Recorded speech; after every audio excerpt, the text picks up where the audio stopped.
Hello and welcome back for another exciting episode. I'm your host, James. Alongside me, as always, I'm Andy.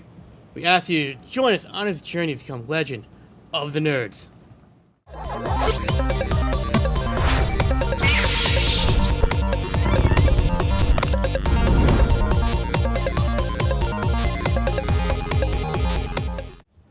Welcome to the show, Andy. How are you? I'm doing great. How's that weather on treating this you? hot, muggy day. It's been a bad week, huh? Oh yeah, I mean, you even said it's hard to sleep and everything. Yeah, I'm not sleeping. You sleeping? Barely. Barely, yeah. It's tough out there. I think I went to bed at like 4 o'clock this morning, something like that. Finally. Oh, is that when you passed out finally?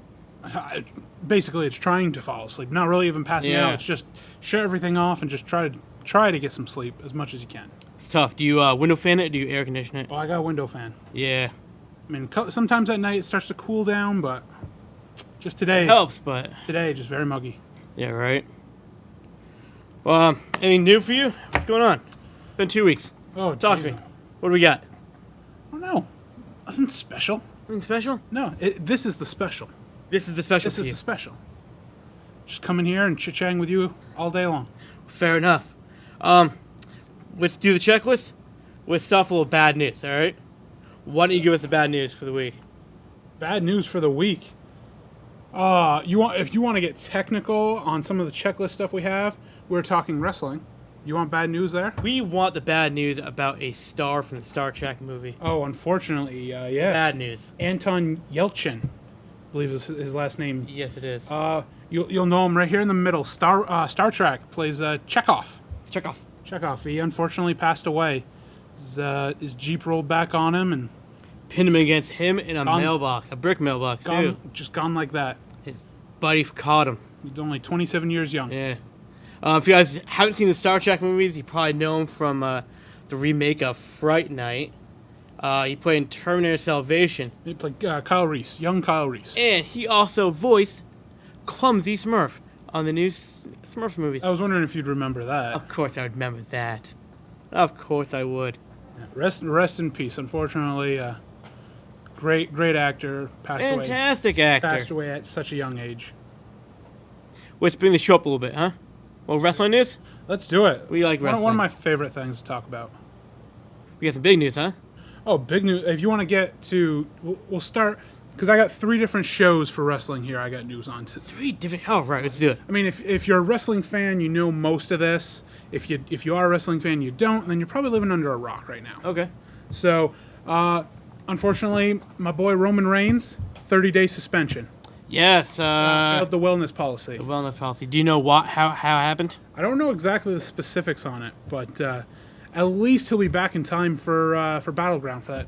His triple threat match. All 3 Shield members for the world Do title. you think it's a gimmick that he gets suspended?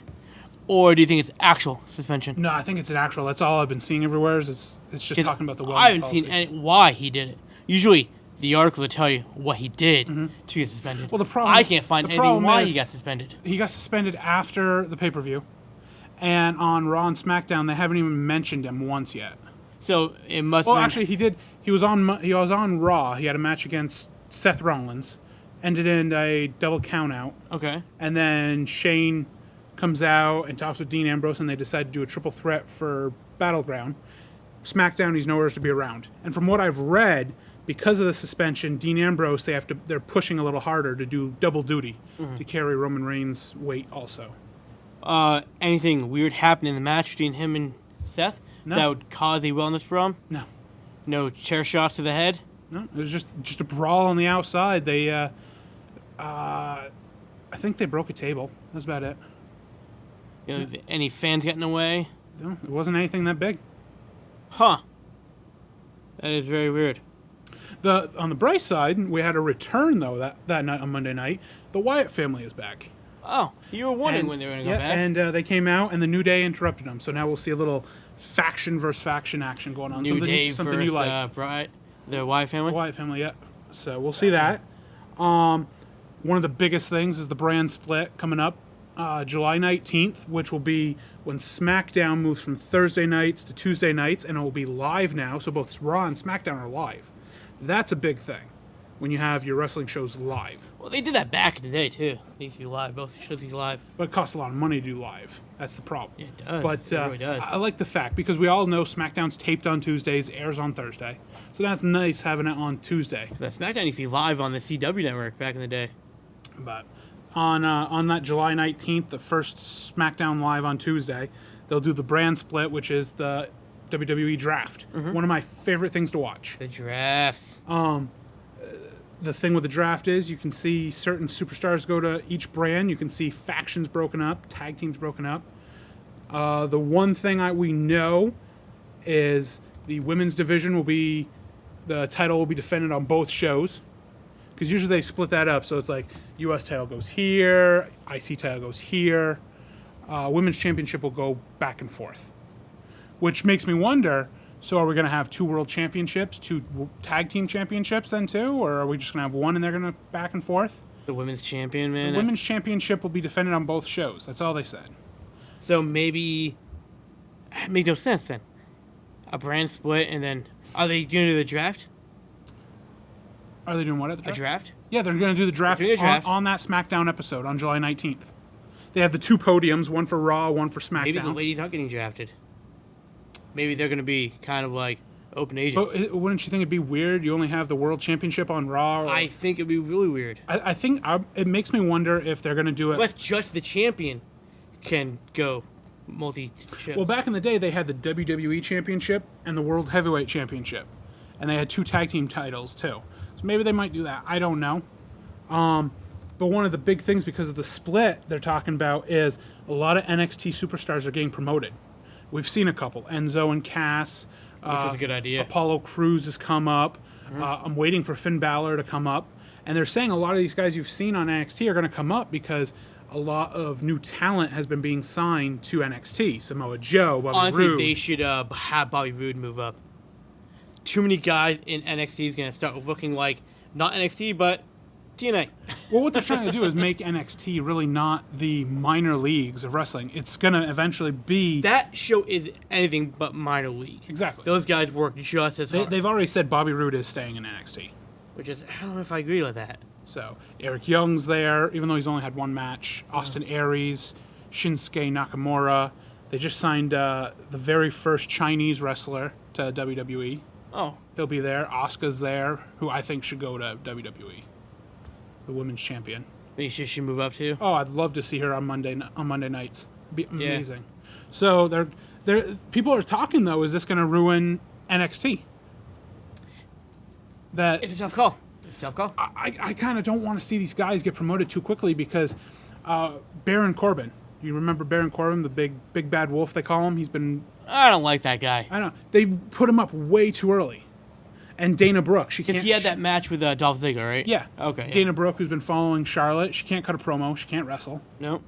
So I mean, it's like they're promoting people too fast. That's crazy.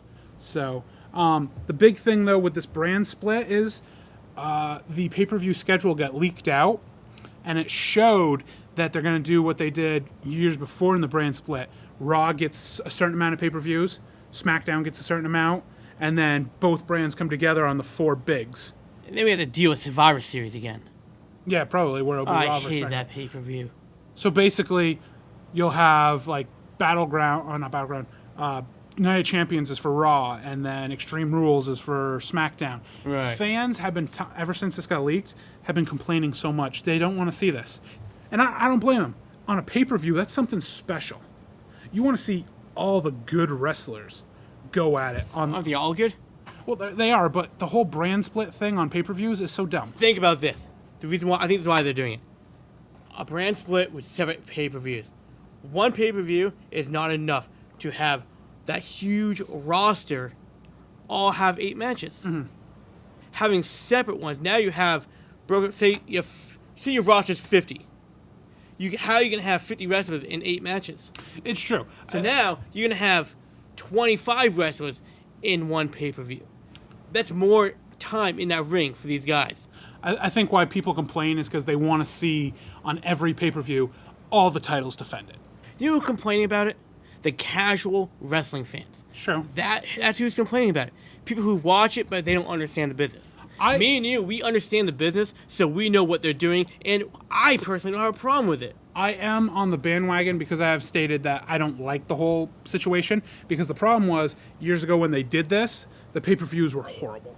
Yeah. They were putting together matches that were stupid. Well, look at them now. What pay-per-view we just watched? Money in the Bank. Yeah, how was that for you? I'd give it a B. It was crap. Come on, it was crap. There was only maybe 1 or 2 matches. It was crap. They had a great match, and they dropped the ball on it. That John Cena and AJ Styles match, that was going to be an epic match, and what happened at the end? Spoilers. It was... The club got involved. Exactly. It was a DQ finish. It was crap. All the matches are crap now. Maybe this new draft with new formula of having 2 pay-per-views for just Raw and SmackDown might be better. They definitely, the thing they have to do is make sure they get the right guys on the right roster. Yeah. That's the thing. Besides that, let's get to another wrestling company real quick. TNA. The falling TNA. The falling of TNA. They've even stated, Dixie Carter has come out and said that attendance at the shows has gone down. And the problem is they've let go of way too many, This is way too many good guys. WCW going down. It is. It's going down the toilet. What was it? The other news. So in-house attendance is going down. Which means probably ratings are going down. Because their attendance wasn't that high anyways. Well, they did the whole thing where they went to they had the Impact Zone, which was a great thing in Orlando. They should have kept doing that. Then they started going on the road, which is stupid. They've now come back to the Impact Zone, not permanently, but they have like month-long stretches there. Now that Impact Zone, that's in Universal Studios. Universal Studios, yes. Yeah. So, the good news though with TNA, they finally got this right. Gail Kim is being inducted into the TNA Hall of Fame. Smartest thing ever. Why do you think they're doing that? Well, I mean, every year they have their Hall of Fame induction. Why do you think they're doing that? I don't know. You give me a clue. Why are they doing this? I think it's they're trying to get more ratings. I think it's another cheap gimmick. I mean, honestly, how long has TNA been around? It's 12 years, I think. 12 or 13 years. How many years have you watched it? Almost all of them. Almost all of them. I didn't know about TNA until maybe 05, 06, maybe. Mm-hmm. So they weren't that good of a company anyways. So they really shouldn't even had a Hall of Fame. What are they Hall of Fame right now? There's only like 5 people there. And one of them's a referee. And honestly, I mean, like, the original should have gone there first. You know? Oh, definitely. I mean, where's AJ? Jay Lethal. Lethal, exactly. Jeremy Lin. I mean, it took Jeff Jarrett. There's Gail Kim, I think, is the 5th inductee, and Jeff Jarrett was last year. Yeah. So it took him 4 years. Shouldn't Jarrett should have been the first one? He should have. Yeah, he should. It was Sting. He should have. Yeah. But it is. There's some good things coming out of TNA, but there's just probably 3 times more bad things. There's nothing coming out of TNA anymore. It won't surprise me. The one plus they have is moving to Pop, the network Pop, because on Destination America, it was even worse. You couldn't even watch it. I never heard of Pop before. Pop's an up-and-coming TV station. I mean, they have like Big Brother After Dark, stuff like that. So Big Brother After Dark? Yeah. I mean... What's Dixie thinking? They need to go back to the original, when it was on Spike. Yeah. Because, I mean, you're on a bigger known network, and you probably bring in more money because of the ratings on a channel like that. Do you know what Dixie needs to do? Just call back Bradshaw. Yeah. Or Bischoff. Get Bischoff back, because, I mean, at least he's a big name in the wrestling company. Have Bischoff do something with it besides it going down. That reminds me with the WWE. So each week, a former general manager has been coming out stating they should be the general manager of Raw or SmackDown. Okay. We've seen Teddy Long. They just had John Laurinaitis there. Kane put his name in. Kane. It will not surprise me if Eric Bischoff shows up on a Raw or a SmackDown stating he should be a general manager, because he was. They're bringing back like every one of the general managers. He might show up. You never know. I mean, now that his little partner's not there anymore, what's Paul doing now? Have you seen Paul? No. No? He won't come back probably till SummerSlam, because they'll probably have Brock for SummerSlam. That's about it. Yeah. Also, speaking of Brock Lesnar and other wrestlers coming back. WWE and Triple H have talked to Kurt Angle, MVP Carlito, and Stevie Richards about coming back, doing part-time. Stevie Richards? He has come back to NXT. He's wrestled a couple matches in NXT. Really? Why? He's got to make some money somehow. You must get Al Snow and head back. Well, he's in TNA. Can't really do that. But let's get to the last one. The last, not really much on this, but Lucha Underground. Okay. If anyone out there has not watched Lucha Underground and you're a wrestling fan, what are you thinking? Lucha Underground is so popular right now that Vince McMahon, owner of WWE, has tried to buy out every single wrestler and that company. And it's a 1-hour show once a week. Right. It's not even a 2-hour show like Right. all the others. This tells you how much this company has evolved in 2 years. 2 years is all they've been on TV. These wrestlers are amazing. They will do whatever they can to make the fans excited. If you haven't watched luchadors wrestle, you need to.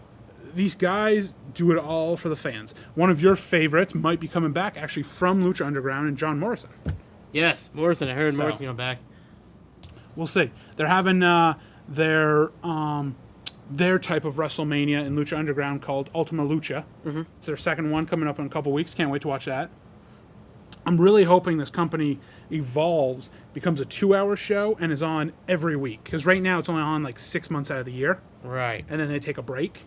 So, because watching the luchadors wrestle is so good. And the women in this wrestle the men for world championships also. Why not? And they're that good. They can. So, if you haven't watched Lucha Underground, find it on your local listings and watch it. It's amazing. So wrap it up for the wrestling section. That wraps it up for that. I think we wanted to talk real quickly about E3. Last year we did an E3 segment. It didn't go so well, if I remember right, Andy. No, so we're going to cut it down. We're just going to do a little segment on E3 right now. Yep. Just so touch up on all the highlights of it. I'm not sure what you got. Here's what I got about E3. So Sony and Microsoft both came in with kind of a lot to offer, Sony had 2 new games. Okay. They really wanted to offer the new Spider-Man game, and they're bringing back God of War. Yes. They also are debuting the new Sony VR system. Which they showed some of it last year. They showed some of it last year. I believe it was a screenshot of a shark cage. I believe it was. But now they're actually debuting it now, big time. Full forward for it. Your thoughts about those 3 things? God of War, I love. I'm a big God of War fan, so excited for that. The virtual reality, to me, it doesn't do much for me. Because... Well, have you done virtual reality? No. Okay. I think why I'm complaining about it is when the first Wii came out, for instance, to me that was almost kind of like virtual reality because as you move, your character moves with you kind of thing. And I was upset because I'm a big football fan, and playing the football with the Wii, it was horrible. And all I'm thinking is, am I going to get the same thing in the virtual reality? No, where it kind of feels the same. not. Where you know what I mean? Kind of feels the same way. So check that. I fused the VR that Samsung came out with for the Galaxy S7 Edge. Mm-hmm. It's a little, helmet cap you put on. You put the phone in there. You run the program, and you can look around everywhere. And it looked really good for graphics for that phone. Now we're taking that technology, moving it to the Sony PlayStation, and they already have good graphics there already. Exactly. I saw a video of them debuting this system with the new Resident Evil game. In that clip, it was pretty freaky. Because you're not just watching a TV screen and, a gun in front of you. You're actually walking. You're actually Leo or whatever, in the game. Walk around looking around and seeing the dark and all of a sudden zombies come at you. It's going to change the game, the whole face of video games. It could be good, it could be bad. I've seen Sony come out with a lot of cool things, and it failed on it. Remember the wand motion thing they came out with a couple years ago? Exactly. Yeah, it was their version of out. it was their version of Kinect. Exactly. For it Xbox. didn't work very well. It was their answer to what the Wii did. As long as all the kinks are worked out, then maybe it'll be something great because we've grown up with little versions of virtual reality here and there. So Yeah. they have to make sure everything is in perfect working order for this to happen. Yeah. Well, that's what Sony did. Microsoft is introducing the Xbox One S. Yes. That's all they have, except that little add-on to the Xbox One S, which is now slimmer and it supports a 4K video. It's They're also introducing the a program called Play Anywhere program, which meaning they can put your Xbox games on the personal computer now. Well, did you mention too with Xbox the built-in power supply? So you don't. It's got its own little built-in power supply, so you probably don't even have to hook it up to the wall. You can take it and go. There you go. How long is that gonna last for though? Not a clue. We'll see. So now you get to buy the same system for $500. Awesome job, Microsoft. Let's keep spending money on your crap. The whole problem with this is, I hate how consoles come out so quickly, because they're trying to suck every little dollar out of you. I hate how Sony and Microsoft both come out with a new system, but it's really just the same system they already came out with. It's just always it's smaller, or people always harass Nintendo like, oh, you call it Nintendo Wii. Oh, now Nintendo Wii U. Really? Original? Xbox One S. They added a letter. They did the same exact thing Nintendo did. The thing when PlayStation and Xbox are both copying Nintendo all the way down the line. The big thing when it went from Wii to Wii U was the handheld. The gamepad. Exactly. It's a new device. It's new technology. I will complain though with the next one, Nintendo NX, seeing some. They're not really. They say it's not the pictures of what it's going to look like, but it might be. Is what they're trying, because they don't want to say these leaked pictures are the real NX, but it looks the same as the Wii U. The console does. Yeah. They don't need a fancy costume. I mean, they're not there to rip off their players. I mean, you don't play online with your Xbox, Andy. How much do you pay? I don't pay anything because I don't. Hypothetically, you're out playing online. How much do you pay? It's like $60 for a year. It actually ranges because you can do this amount of months, or this amount of months, and gold package, silver package. Do you know how much I pay to go online my Nintendo? Free. Or however much your internet costs. Exactly. So, I mean, like, I just don't like how Sony and Xbox have to copy Nintendo, try to throw them under the bus, and steal all their technology, and then charge their players to go online.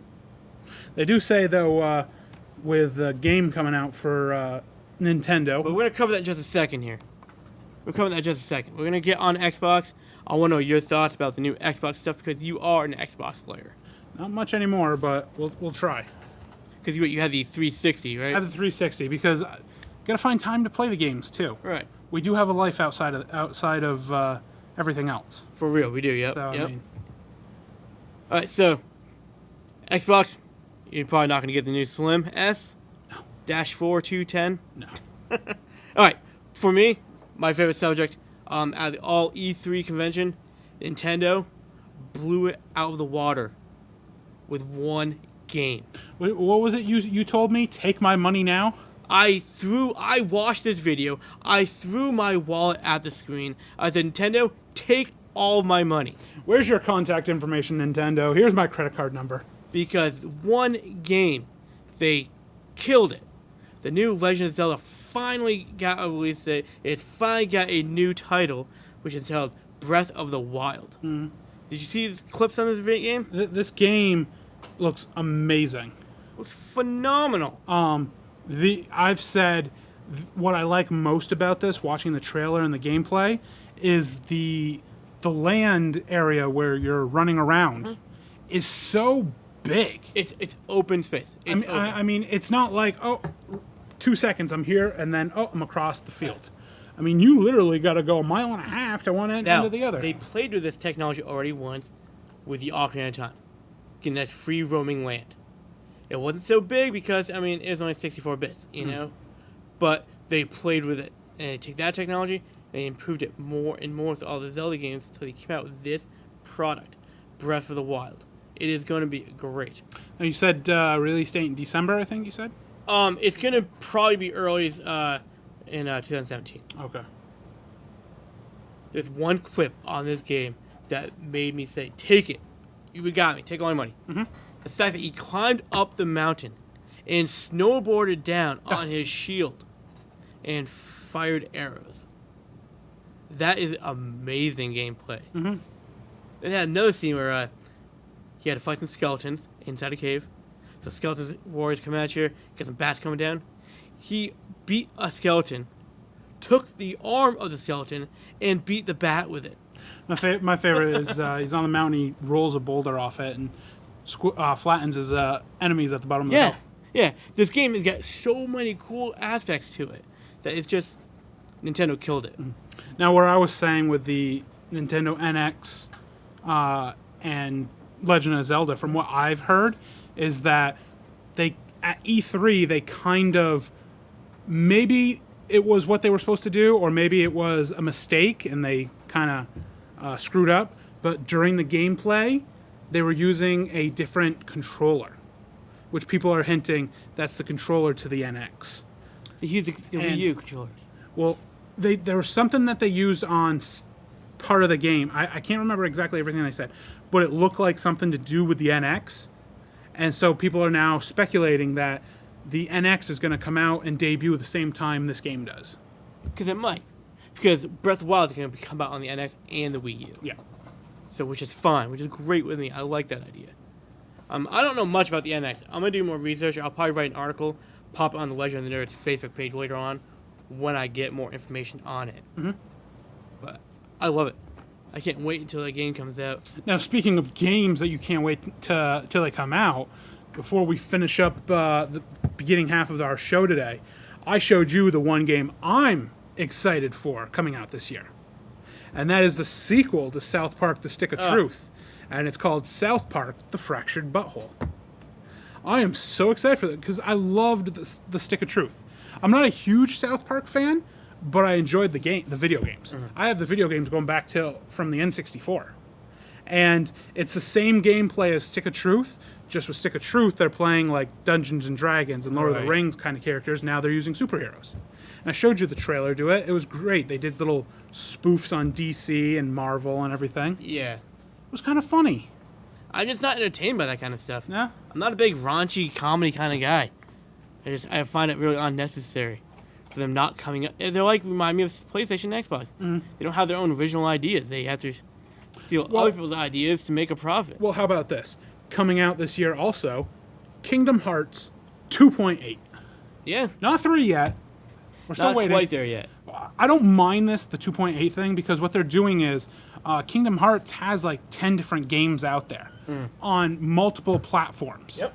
And it's ridiculous because you have to then buy this platform, buy that platform just to play a game. So with like the 2.5s and then it was like a 2.6 and now 2.8, what they're doing is they're taking that game for PlayStation and putting like 3 games that are on other platforms on there. Right. So now you actually can play on your PlayStation 3 or 4 a game that's on a Nintendo DS, for instance, or that was just on an iPhone, stuff like that, which is pretty neat.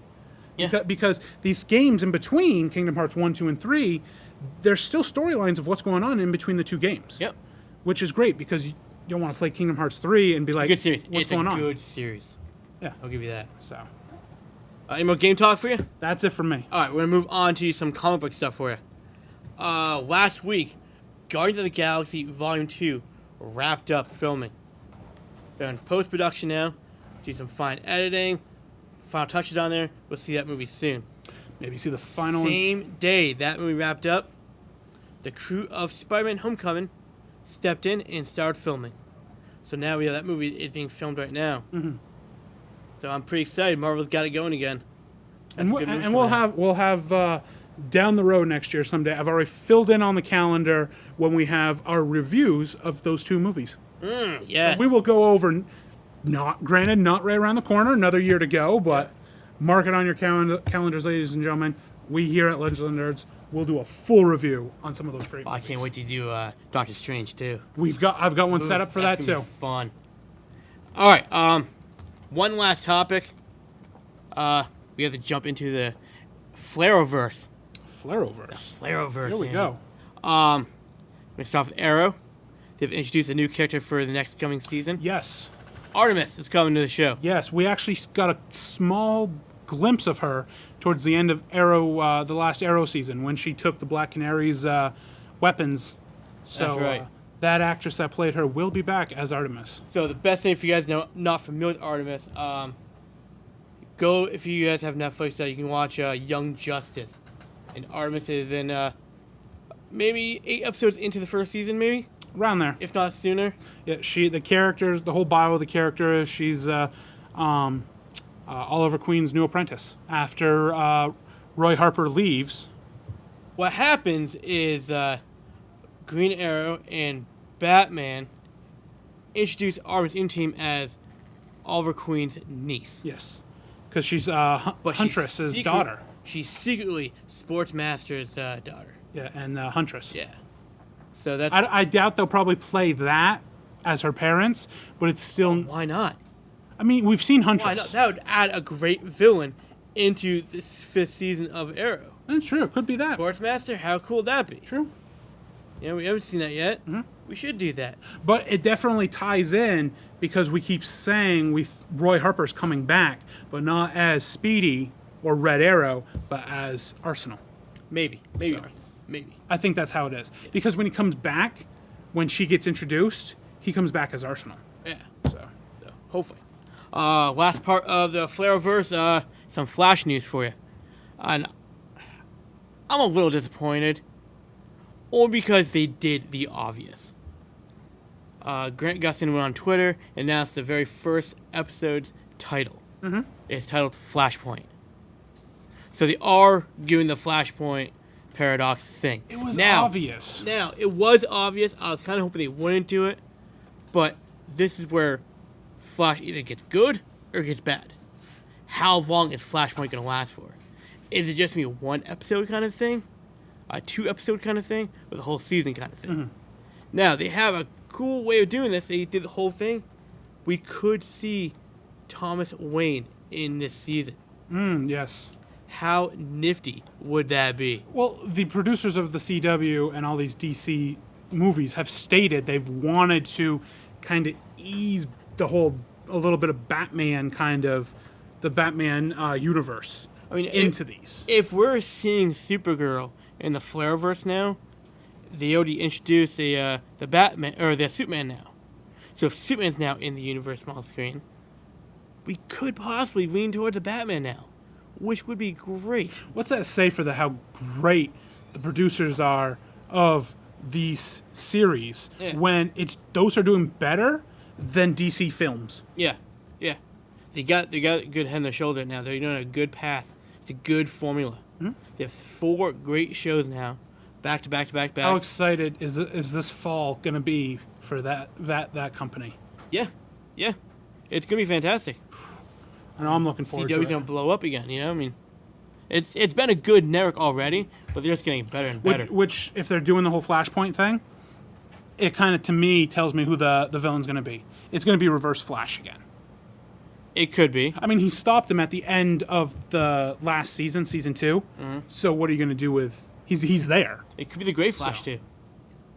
I see it being Reverse Flash. Reverse Flash is one of the Flash's greatest enemies. Mm-hmm. So it would make sense kind of having him. But we got to think about the bigger picture about this too. If they are doing Flashpoint Paradox, that changes the timeline, not just for the Flash, but for Arrow, and for Legends of Tomorrow, and now possibly Supergirl. So now, we could see Captain Cold come back. Mm-hmm. If the whole universe just changed, Captain Cold could come back. Captain Cold could be the villain. Well, you're just gonna have to wait. Don't know. You're gonna just have to wait till the 2nd week of October. I know, right? So, any other news that you want to talk about, or should we start the main event? We might as well. We're about halfway through the show now. We might as well get going to the second half. 30 minutes already in the show, huh? It was a long beginning right there. We just had a lot to go over. A lot to go over. A lot happens in 2 weeks, So what happens? The problem is when you and I get together and we just start shooting it all, we can go on and on and on and on. For real, yeah. So. Yep. All right, so main event time. It's one of my favorite topics. Is movies in Hollywood. It's how movies really work and how they make money. That's today's topic. So we have the studio movies and the independent movies. Mm-hmm. They all have, different festivals too. I'm not sure if you've heard of these festivals. Oh, there's independent film festivals all over the place. They have the big one in Colorado. That's the biggest movie festival there. Mm-hmm. Where a bunch of indies go in there and then they get picked up for studio movies, you know, which Exactly. is great, you know. But 2 weeks ago, the last show, I talked about some box office numbers for you. I did the Jungle Book, the live action one, which made a whopping $922 million worldwide for a Disney remake movie. Well, let me just state, if you remember our first annual Nerdy Awards, which vote on the second one coming up soon. I gotta put that pun in there. Cinderella made the list of best movie of the year because we rate best movies of the year in our show Right. on how well they do in the box office, and that made like $900 million also. Did it? Yes, it did. This tells you though, even just that, and then what was I'm really curious on what it made. it made enough because I think I did the number. It made less than that after how much they spent because they didn't think they spent that much. We'll find out. But it's telling you what Disney hit a an oil gusher, I guess I can say, doing old school Disney movies from Yeah. the 30s, 40s, 50s, making them live action now. The Cinderella movie, right? Yes. Okay. I really think come March, Beauty and the Beast coming out in March is going to blow both Cinderella, Jungle Book, and even Pete's Dragon out of the water. Because how popular is Cinderella? Beauty and the Beast. And then, I mean, Cast. It's got a good cast. Emma Watson, I mean, is going to be Yeah. playing Belle. All right, so ready? Yep. 543 million. For the first one, though, that was the test That wasn't the pilot. first one. What was the first one? First one was Alice in Wonderland. I don't count that. You have to. It doesn't matter if you count that or not. That's a. Disney counts that. That's their I first didn't one. think Disney made the Alice movies. Alice in Wonderland movie, I didn't think so. cartoon one. Yeah, but if So I mean, you count it or not, they count it, and that how was long the first ago one. was Alice in Wonderland made, though? 2010. Okay, so 6 years ago. Yeah. If you go now from where Cinderella was last year coming out, Okay. and now they're doing 2 a year, if you start that stretch of Jungle Book already beat them by 400 million. yeah, and how But popular Cinderella didn't really do all that well. yeah, but how popular is Jungle Book? Jungle Book was a very popular movie back in the day. Yeah. Let's just say this: the one that's going to top them all, I think it comes out in like 2019. They said will be Aladdin. Yeah, yeah. That'll top them all. But for Jungle Book, let's talk about the money, the profit on this movie, okay? They made 922 million.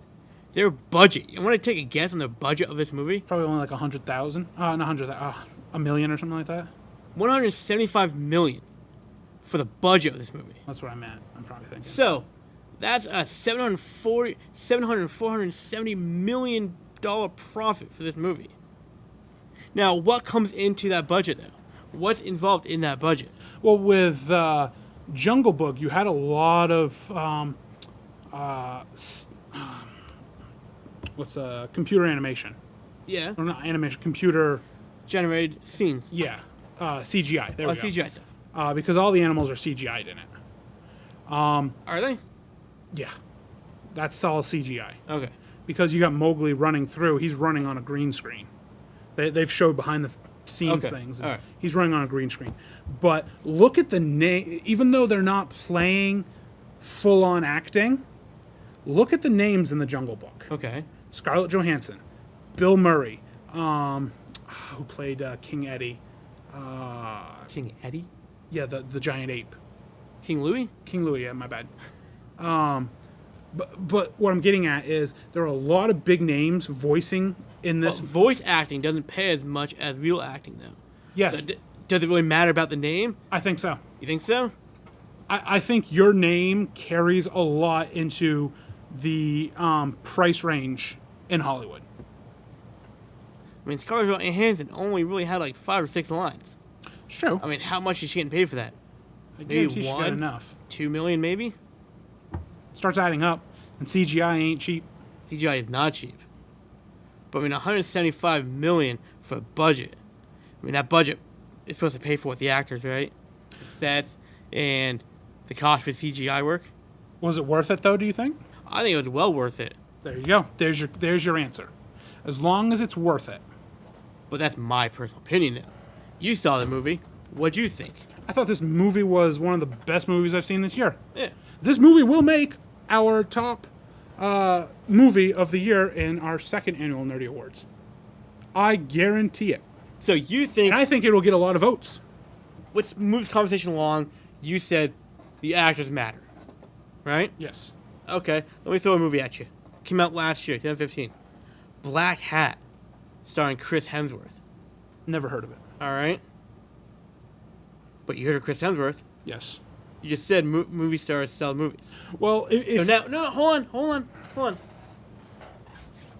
This movie had a budget of only $70 million.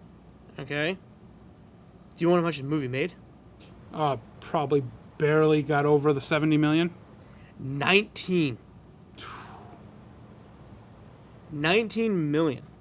That's a $51 million loss in this movie Some have it. for Thor. Well, you need to go by my belief, from what I've heard from the great James Franco.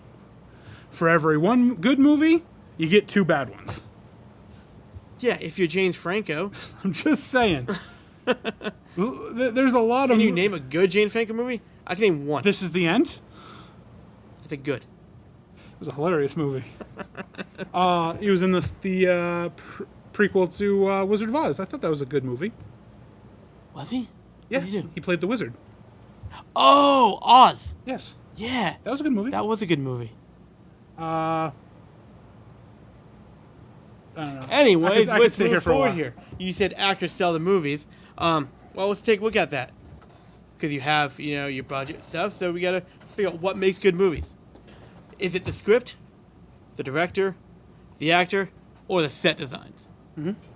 What is your top of this list? Or another topic of movies that sell? I have two that make a movie great. All right. One is the actor, the actors or actresses. Because if you have people that you really enjoy watching, you'll go and see their movie. Two is the name of the movie. So not even anything on that you, Something new. yeah.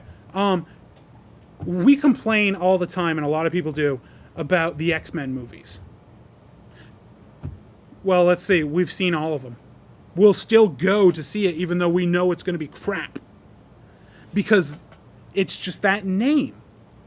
You see X-Men, and you're like, I got to see that. There's some people that don't really care for some of the Marvel movies, even though how well have they done. Yeah. We're still going to see them because we're hoping that it's going to turn out different. Thor, one of the X-Men worst. movies, One of the I could worst. care less about One of the worst. watching X-Men movies. Thor, for me, I did not care for Thor: The Dark World. Okay. I went out and saw it though right off. That's because you like the first one. That's what I'm getting at. didn't know about you that. have the titles. What if that Dark World came out first? And another Thor movie came out. How would you feel then? I'd still see it. How would you feel about it, though? Well, Are you going to the movie all happy, ready to go? Or are you going in there like, yeah. we'll see what happens? And we'll see what happens. You did it too, just this summer. You went and saw opening week Turtles 2. That's because you dragged me along. Yeah, but you said yes, I wasn't going to but you still saw it. with you because you paid. We had what 4 other movies you could have seen. We We could have seen Angry Birds. Yeah, no, I don't think so. I don't think so. But Even if Josh Gad was in that movie, I'm still not seeing but it. with the actors, that's what I was telling you earlier. Was Dwayne Johnson?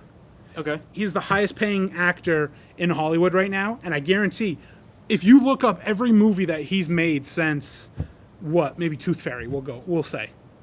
I guarantee they all Go back further. I guarantee they've. Back to his first movie. Okay, let's go back to the Scorpion King. Scorpion King. So actually, The Mummy 2. Fans enjoyed him playing He's this. CGI'd. Exactly. But even if you say his main role is the Scorpion King, Yes. I guarantee every one of his movies all made a profit. Possibly. I don't think the Tooth Fairy made a profit. I think it did. I'll double check on that later on. But I don't think it did. Let's just say one of his most recents was San Andreas. Great movie. But I could see someone else playing that role. I could too. I'm glad you brought the Rock up. Let's think of this. If you weren't a wrestling fan and did not know about his work, would your ideals of his movies be any different? No, because what I've seen in the ring with his promos. Let's just say you weren't a wrestling fan. You didn't know about him being Oh, a if I didn't know he was a wrestler. Okay. How would your thoughts about him as the actor he is now be? Amazing. Because I think just watching him in his roles, he can play. We've seen him as a bad guy in Doom. Yep. We've seen him play the family role, the game plan. Yep. We've seen him in a 2-2. Not the greatest looking thing, but still. And we've seen him in the hardcore actions in the Furious movies. Yep. And then we've seen him in World Destruction in San Andreas. He can play any role. We've even seen him play a gay guy in Too Cool. Yeah. Yep. He is a great actor. So it really doesn't matter his background at all. The actor is the actor. And I think you're right.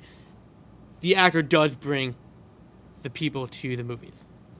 For me, though, I like a good storyline. Mm-hmm. I like a good script. That's what's going to catch my attention the most. If it's a crap movie script and the trailers don't sell it for me, I'm probably not going to see it. If it's a crap movie script and a good actor in there, I may consider it just because I want to support the actor himself. But for me, it's more about the script and probably who's directing it. For you, I know the directing's a big thing. You brought up trailers, and we could mention that. The trailer is really what it could be what sells a movie. We've seen a lot of times where we get really excited over a good trailer, and it turned out to be Yeah. One I can mention, Man of Steel. For me, the trailers looked like this was going to be something good, and it kind of put me to sleep Yeah. when we saw the movie. Yeah. I've literally had to watch Man of Steel at least 10 times now to kind of get everything figured out. You have to like map it out on a piece of paper. Mm-hmm. Let's move on from a single movie, Andy, to the trilogies and the sagas. All right? Because we know a movie itself can make the money. But what about the third installment in a trilogy? Are we still interested in that movie? I think you're interested in the beginning and the end. The middle is kind of can tweak with the middle. Right. The beginning definitely sets the tone for where is this gonna go. Because I'm gonna be spending the next 6 years or so in this trilogy or saga, however you want to state it. You need to have me in the beginning. The end needs to set up to where, oh my god, this is the end. It has to be something magical or suspenseful. Let me bring up The Hunger Games. Great in the beginning. Great storyline. Mockingjay Part 1 and 2, I hate with a passion. Didn't like it. It just made no sense Okay. to me. It just, and to me, in The Hunger Games, you'd want to see a lot of action. Really didn't have that much action, I didn't think. There's more talk here and there. So, you need that great ending to end something. You mentioned you need a good beginning and a good ending. All right? What if you don't have a good beginning? If you don't Let have me bring up a movie. I'm not sure how familiar you are with these movies, but the Alien Sagas. I've seen all of them. First movie was terrible. The second movie was phenomenal. I will definitely agree with you with that. The third movie, It was crap. And the you fourth know. was crap. So, there's a saga, or a series, I guess, where really, the second one was awesome, but they kind of like leaned for the rest of them. That's kind of in the generation poll where you can say it's the same thing with the Friday the 13th back in the day. There's like 10 of them in a row, and it's like, you're just doing the same thing over. Yeah, a different storyline every time. It was the same crap. The horror movies. You really can't have much of a storyline with horror movie. Let's skip that. That's for another. That's our Halloween episode. That's our Halloween episode. That's down the road. So, we're talking about trilogies right now. Yeah. Let me just name a couple off, like Matrix, Jurassic Park, Back to the Future, and I'm not sure if you can consider it a trilogy or if you can do it a saga, but the War of the Rings / Hobbit movie. To me, that's a saga. Because those are literally continuations of everything. At the end of the last Hobbit movie, it literally starts up like the same scenes as in Lord of the Rings. Yeah. So, to me, that's a saga. That's 6 episodes in a row. All right. Yeah, I guess so. Let's do the box office stuff on at least the trilogy of The Matrix. Okay. All three movies put together. Any guess? Now, you already heard the numbers for one movie of Jungle Book. Yes. 92 million. 920. 922 million. You have three movies here. You would expect the Matrix. Matrix to at least make $1 billion. Right. But you got to think, though, back in the day. Think about who is in this movie. Keanu Reeves, Lawrence Fishburne. Good names. Expensive names back in the day. Expensive names. And, I mean, Matrix was what, early 2000s? It was the new generation, the new millennium. Yeah, So, so we're not talking about like 1995. We're talking about like, early 2000s. In the 2000s. I would say 750 million 750 million for all three movies. for all three. You don't think it beat billion? No, because we'll get into this in a little bit. The ticket prices. The ticket prices. And you just nailed it right on the head. That makes a huge, huge difference. The Matrix made 592 million for all three movies. Wow. All right. Let's jump for the sagas. The biggest one everyone knows, Harry Potter. All right. 8 movies. 8 movies. What's your guess? I'll go $1 billion 1 billion. because Harry Potter stretched for what, like 10 years, something like that. If 10 plus years. It's getting the different ticket sale prices. I'm Yeah. going $1 billion because that was a cult phenomenon. 239 billion. So, yeah, a little over double. So that was 8 movies. That's pretty darn impressive, I would say. Especially for the time frame from when it first started to when it ended. Especially with the cast. I mean, we're following not adults in this journey. We're following children, age 10, from the very beginning, and as they grow up in this journey. So that's a good price for the cast. Because he said cast sells. Yep. I mean, who do we know back then? You mean the cast in this movie? Yeah. Well, you had Emma Watson and Daniel Radcliffe. What were they before this? Nothing. Exactly. And you can pay less for children actors. No one really knew this cast. Daniel Radcliffe, Rupert Grant, Emma Watson, you didn't really know them. So you have fresh faces making this kind of cash throughout the years. The budget for those movies definitely was the scenery, the castles, and all that stuff. That's where their budget came in. Yeah. Yep. So Exactly. Then you have Fast and Furious. I didn't get to know it's Fast and Furious, but I'm sure I can it tell you. probably beat Harry Potter. I can tell you right now, just with Furious 7, the last movie that came out, because I had the numbers from our Nerdy Awards and all that. That movie alone made over $1 billion. Just that one movie. Yeah. And a lot of it has to go to the death of Paul Walker. A lot of people wanted to see the very last Paul Walker movie. Yeah. So, Jurassic World, though, I believe made $1 billion last year, too. Yeah. So, Now, let's talk about why the price tickets went up so much. Throughout the generation time, movies, ticket prices, and the box office have gone up and up and up. All right, let's be realistic here. 1910. hey, they had... Year 1910, hey, Andy. 100 years ago, they still had movies. It did. To see a movie back in 1910 was 7 cents a ticket. How many movies would we have seen if we could go back in time right now with my penny bank? Let's go 70 years. 1980. Movie tickets, $4.42. Yep. Which is fantastic. You know, that's a good price for a ticket. 2000s. $5.40. This is why a lot of people back in the day, I think, came out in '99. So and I think that was a 2000 that number was. And even just a year ago, Titanic came out. People saw that movie left and right. Yeah. Because you could afford to go to the movie theater. Yep. Now, imagine if Matrix came out now. Okay? Right now, movie tickets at a matinee is $11.25. It's ridiculous. That is ridiculous. But on top of that, we have new technology, Andy. New technology allows us to see movies in 3D. What does that mean?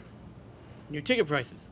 Exactly. Those ticket prices are averaging about $13.75 a ticket. And to me, I just don't see the phenomenon with 3D. How many 3D movies have you seen? I've seen one, Guardians of the Galaxy. Okay, I saw Jurassic World in 3D. I was not very entertained. Didn't really do much for me. Kind of made me nauseous a little bit. It was fun, it was fun, but it wasn't like, oh, this movie has to be done this way, because it really doesn't have to be done. It's one of those things, if you haven't done it, just go out and do it. Yeah.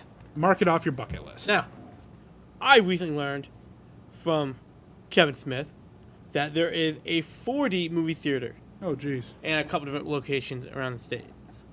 And this one I hear is like a roller coaster watching a movie, where if the scene is raining, you get splashed with water.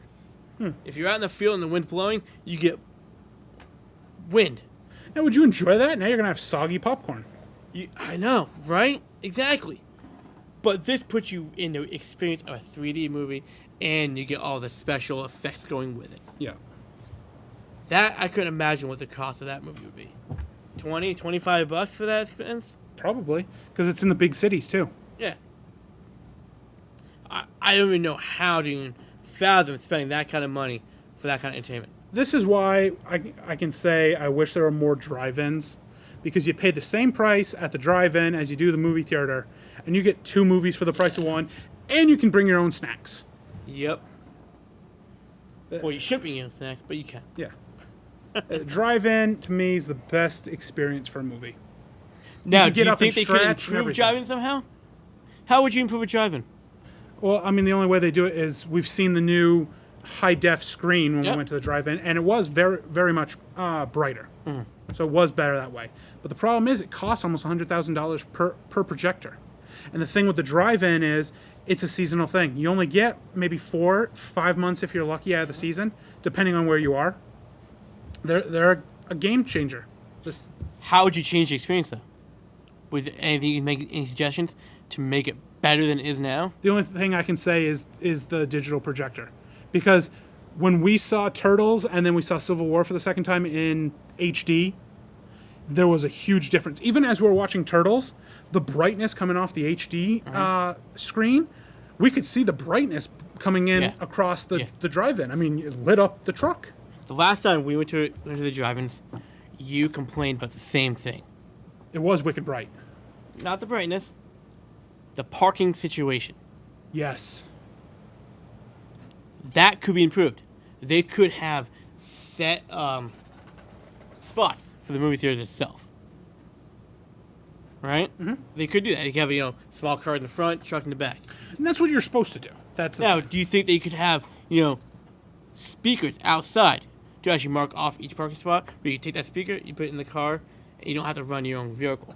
Well, that's how it used to be. Yeah. I mean, now they have, where we went, they had the 2 poles because they want 2 vehicles to park in between. But the problem is, what if someone's taking up more space than the other? Well, the problem is that no one can drive, too, Sure. But do you think another speaker system instead of using your own speakers would be better? I don't think so, because some people don't like their windows down. It gets very, very buggy. It gets very hot in the car, too. Sure. There's a lot of things that it's hard for the drive.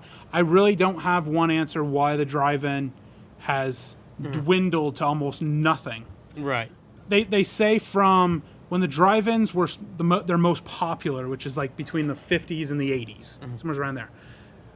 Compared to now, there's maybe 25% of drive-in theaters left across America. Well, think about this. The Avengers grossed in a world of, what was it? It's like $1 billion, $1.5 billion for sales on movie tickets. How does that fathom with buying one movie ticket for 2 movies at a drive-in? That affects that big time. Because now, we spent $9 at a movie, right? We're seeing 2 movies. Yeah, so it's $4.50 to watch the movie. $4.50 to watch the movie now. We're living in 1980s. Going to the drive-ins, you're living in 1980. Because movie tickets back then was $4.42. So I think that's why drive-ins aren't doing so well anymore. Because the studios are not making money My off thing, the drive-ins. I also believe it is the projectors, because you got to realize projectors back then, and not too long ago, the films came on a reel. Everything now is all digital. So if the studio companies are saying we're not going to make any more on reel, now you have to invest in HD projector. And like I said, with drive-ins only being open quarter of the year, how much money are you getting in revenue? Are you going to be able to afford the upgrades? Here's a living thought for you. You call the local drive-ins, and you ask when are they playing Now You See Me Do. Mm-hmm. Maybe the studio doesn't want that movie in drive-ins because they're not making the money. True. Right? Because you have to buy the film from the company. Yeah.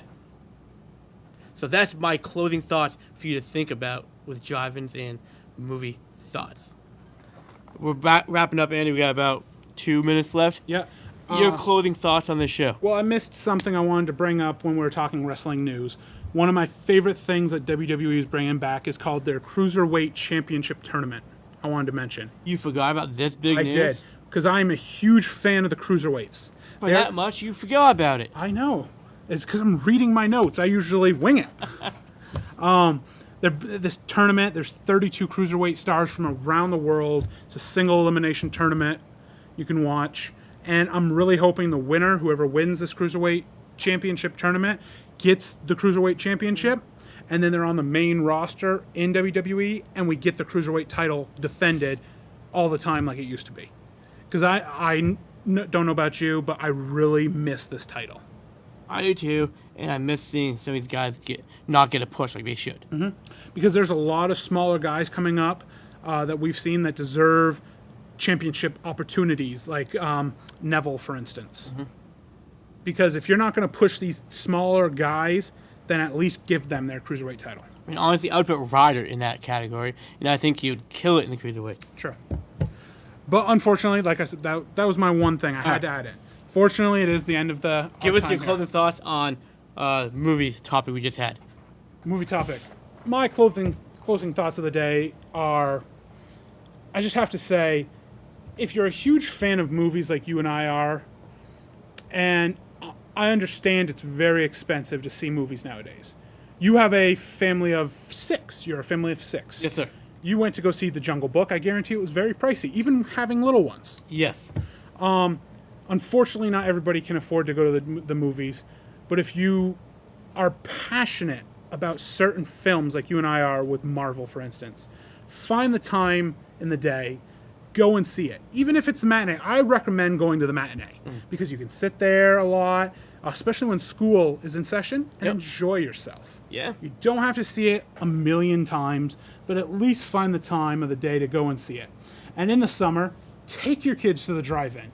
Maybe if more people start boosting going to the drive-in, maybe we'll see more pop up someday. It's a great place to go, spend the day, do a little grilling, watch 2 movies for the price of 1. Mm-hmm. That's my closing thoughts on movies. But like I said, like our normal closing thoughts, fortunately, it's the end of the day. We'd like to say, I know. We get to go back out in the humid. Ooh, the humid.